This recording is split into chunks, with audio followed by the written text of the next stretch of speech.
السلام علیکم ورحمۃ اللہ وبرکاتہ۔ میں ہوں آپ کا فیسیلیٹیٹر۔ ہمیشہ کی طرح ایک نئی ویڈیو کے ساتھ حاضر ہوں۔ امید کرتا ہوں کہ آپ سب خیریت سے ہوں گے اور جہاں بھی ہوں گے محفوظ ہوں گے۔ آج میں بات کروں گا ہرنیا پر۔ ہرنیا میں انتڑیاں پیٹ کی دیوار میں کسی کمزور جگہ سے نکل آتی ہیں۔ اگرچہ جلد اوپر موجود رہتی ہے اور انتڑیوں کے اوپر پیریٹونیم کی ایک تہیں بھی موجود رہتی ہیں اور ان سے ہرنیا کی تھیلی بنتی ہے۔ ہرنیا کی سب سے بڑی پہچان عام طور پر یہ ہے کہ لیٹ جانے پر ہرنیا کا غبار غائب ہو جاتا ہے۔ اس کی وجہ یہ ہے کہ ہرنیا کی تھیلی واپس پیٹ کے اندر چلی جاتی ہے۔ اس حالت میں انگلی سے دبا کر پیٹ کی دیوار میں سوراخ معلوم کیا جا سکتا ہے۔ اسباب: ہرنیا عام طور پر پٹھوں کی کمزوری اور متاثرہ جگہ پر بڑھتے ہوئے دباؤ کی وجہ سے ہوتا ہے۔ یہاں کچھ عام عوامل ہیں جو ہرنیا کی نشو و نما میں حصہ ڈال سکتے ہیں۔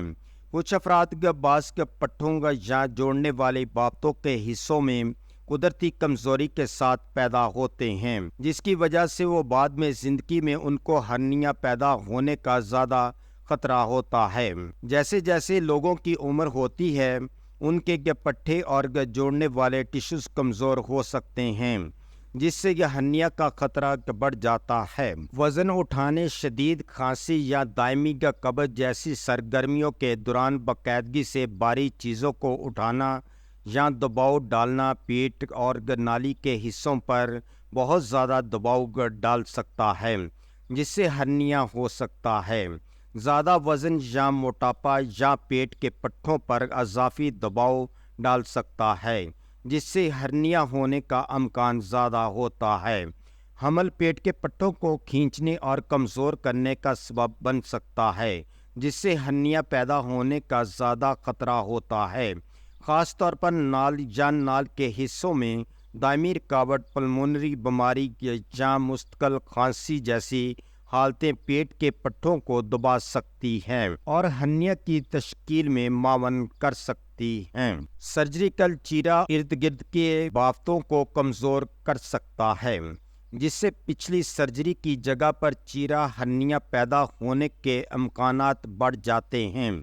کچھ افراد میں ہرنیا کی خاندانی تاریخ ہو سکتی ہے، جو اس حالت کے لیے جنیاتی رجحان کی تجویز کرتی ہے۔ پیٹ کے علاقے میں صدمہ یا چوٹ پٹھوں کو کمزور کر سکتی ہے اور ممکنہ طور پر ہرنیا کا باعث بن سکتی ہے۔ یہ نوٹ کرنا ضروری ہے کہ کچھ ہرنیا کی واضح وجہ نہیں ہو سکتی ہے اور یہ بے ساختہ ہو سکتا ہے۔ مزید برآں متعدد خطرے والے عوامل کے امتزاج کی وجہ سے کچھ لوگ ہرنیا کے لیے زیادہ حساس ہو سکتے ہیں۔ ہرنیا کی روک تھام میں صحت مند طرز زندگی کو برقرار رکھنا، جب ممکنہ ہو بھاری وزن اٹھانے سے گریز کرنا، اٹھانے کی مناسب تکنیکوں پر عمل کرنا، دائمی کھانسی یا قبض کا انتظام کرنا اور صحت مند وزن کو برقرار رکھنا شامل ہے۔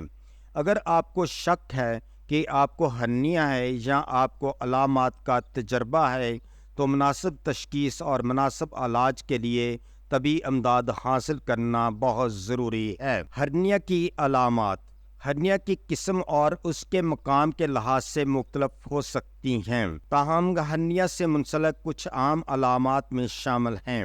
بہت سے معاملات میں ایک ہرنیا متاثرہ جگہ پر نظر آنے والی گانٹھ کے طور پر ظاہر ہوتا ہے۔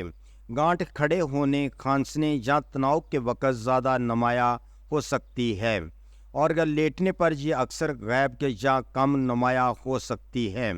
ہرنیا درد یا تکلیف کی مختلف حالتوں کا سبب بن سکتا ہے۔ درد ہلکا ہو سکتا ہے اور صرف اٹھانے یا دبانے کے وقت ہوتا ہے، یا زیادہ مستقل اور شدید ہو سکتا ہے، خاص طور پر جب ہرنیا پھنسا ہوا ہو یا ہرنیا کے مواد کو خون کی فراہمی رک جائے۔ ہرنیا کے شکار افراد کو گانٹھ کے آس پاس کے علاقے میں دباؤ یا کمزوری کا احساس ہو سکتا ہے۔ کچھ افراد ہرنیا کی جگہ پر جلن یا درد بیان کر سکتے ہیں، جو ہرنیا ڈایافرام کے قریب پیٹ کے اوپری حصے میں ہوتا ہے۔ متلی، الٹی اور تیزابی ریفلیکس جیسی علامات کا باعث بن سکتا ہے۔ بعض صورتوں میں ہرنیا آنتوں کی معمولی حرکت یا پیشاب میں مداخلت کر سکتا ہے، جس سے قبض یا پیشاب کرنے میں دشواری ہو سکتی ہے۔ ہرنیا کا علاج۔ ہرنیا کی قسم، اس کے سائز، علامات اور فرد کی مجموعی صحت پر منحصر ہے۔ عام طور پر ہرنیا کے علاج کے لیے 2 اہم طریقے ہیں۔ قدامت پسندانہ انتظام۔ یہ نقطہ نظر چھوٹے غیر علاماتی ہرنیاز یا ایسے معاملات کے لیے موزوں ہے جہاں سرجری یا فوری طور پر ضروری نہ ہو۔ قدامت پسند انتظام کا مقصد ہرنیا کے بڑھنے کی نگرانی کرنا اور علامات کا انتظام کرنا ہے۔ اس میں شامل ہو سکتا ہے محتاط انتظار۔ اگر ہرنیا چھوٹا ہے، کسی قسم کی تکلیف کا باعث نہیں ہے اور پھنسا ہونے کا خطرہ نہیں ہے تو ڈاکٹر کسی بھی تبدیلی کی جانچ کے لیے وقتاً فوقتاً نگرانی کا مشورہ دے سکتا ہے۔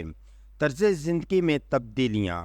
طرز زندگی میں کچھ تبدیلیاں اپنانا، جیسے بھاری وزن اٹھانے سے گریز، صحت مند وزن کو برقرار رکھنا اور دائمی کھانسی یا قبض جیسے حالات کو سنبھالنا، ہرنیا کو خراب ہونے سے روکنے میں مدد کر سکتا ہے۔ سپورٹس گارمنٹس کا استعمال۔ کچھ معاملات میں ڈاکٹر ہرنیا کو بیرونی مدد فراہم کرنے کے لیے ایک معاون لباس کا استعمال کرنے کی سفارش کر سکتا ہے، جسے گیٹریسس کہتے ہیں۔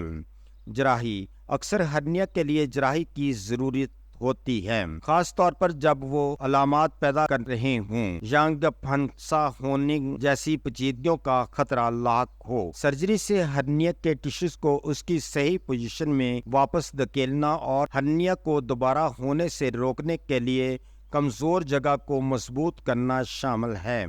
ہرنیا کی سرجری کی 2 اہم اقسام ہیں۔ کھلی سرجری۔ روایتی کھلی سرجری میں سرجن ہرنیا پر براہ راست ایک چیرا لگاتا ہے اور پٹھوں کی تہہ کو ایک ساتھ سیون کر کے یا کمک کے لیے سرجیکل میش کا استعمال کر کے اس کی مرمت کرتا ہے۔ Laparoscopic surgery. لیپروسکوپک یا کم سے کم ناگوار سرجری میں سرجن کئی چھوٹے چیرے بناتا ہے اور ہرنیا کی مرمت کے لیے لیپروسکوپ اور خصوصی جراحی کے آلات استعمال کرتا ہے۔ لیپروسکوپک طریقہ کار کے نتیجے میں عام طور پر کھلی سرجری کے مقابلے چھوٹے چیرا، کم درد اور تیزی سے صحت یابی ہوتی ہے۔ جراحی کے طریقہ کار کا انتخاب مختلف عوامل پر منحصر ہے، بشمول ہرنیا کی قسم اور سائز، سرجن کی مہارت اور مریض کی طبی حالت اور ترجیحات۔ اگر آپ کو ہرنیا ہے تو علاج کے لیے مناسب ترین منصوبے کا تعین کرنے کے لیے ماہر ڈاکٹر سے مشورہ کرنا بہت ضروری ہے۔ ابتدائی علاج پیچیدگیوں کو روک سکتا ہے اور بہتر نتائج کو یقینی بنا سکتا ہے۔ اگر آپ کا ہرنیا پھنسا ہوا ہے تو فوری طبی امداد حاصل کریں۔ اس ویڈیو کا مقصد صرف آپ کی صحت سے متعلقہ معلومات فراہم کرنا ہے۔ ہم نے یہ معلومات یقینی بنانے کی پوری کوشش کی ہے کہ معلومات درست، تازہ ترین اور سمجھنے میں آسان ہو۔ یاد رکھیں، ادویات کو استعمال کرنے سے پہلے اپنے مالج سے ضرور مشورہ کر لیں۔ اگر آپ کو ہماری یہ ویڈیو اچھی لگی ہے تو سبسکرائب، لائک اور شیئر ضرور کریں۔ شکریہ۔